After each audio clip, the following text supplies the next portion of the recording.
Many paedophile activists hide behind gay rights, for which they give no credible support with their attempts to cross the divide between consensual sexual relationships between adults of sound mind and the normalizing of sex with children.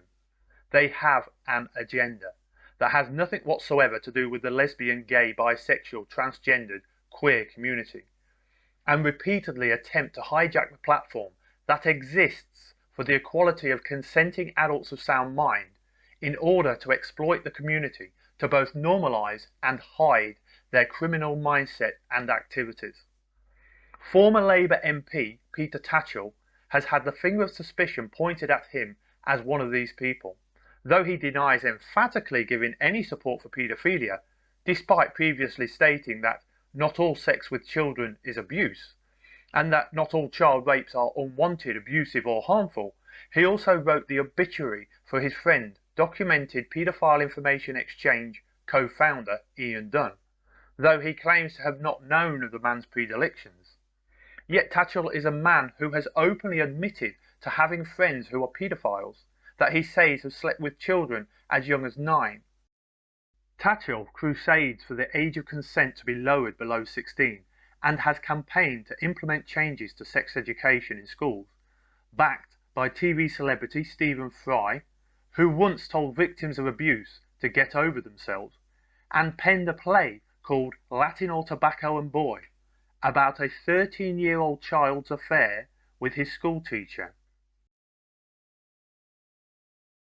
Stephen Fry's contribution to the world of theatre could be written on the back of a postage stamp.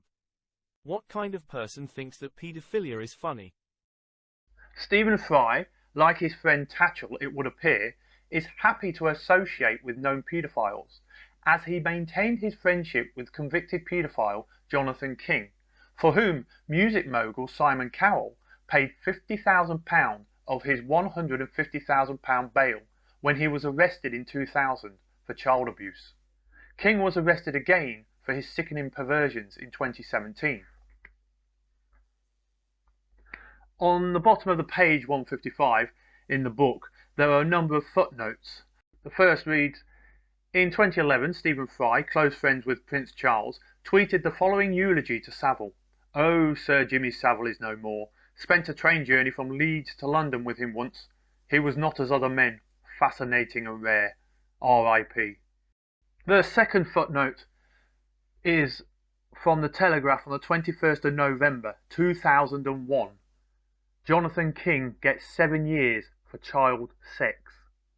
And then 10 years later, on the 28th of November 2011, Tim Walker, reporting for the UK Independent, said Stephen Fry, with whom Jonathan King had a raucous lunch at La Gavroche just the other day. A third footnote reads, according to King, when Simon Cowell heard he'd been arrested, he was the first person to offer to help, and the child rapist, jailed for 7 years for offences against 14 and 15-year-old boys, said that he asked Cowell if he could put up part of the bail money, in which Simon Cowell told him he didn't need to ask. Interestingly, Cowell's former PR agent, Max Clifford, who covered up Simon's indiscretions, was famously arrested for indecent assault on 4 young and underage girls. Supplying children to You were just turned 70, haven't you, Max? How did you feel about it? Ben Fellows, 13-year-old, every second week for over a year, Max. My name's Bill Maloney.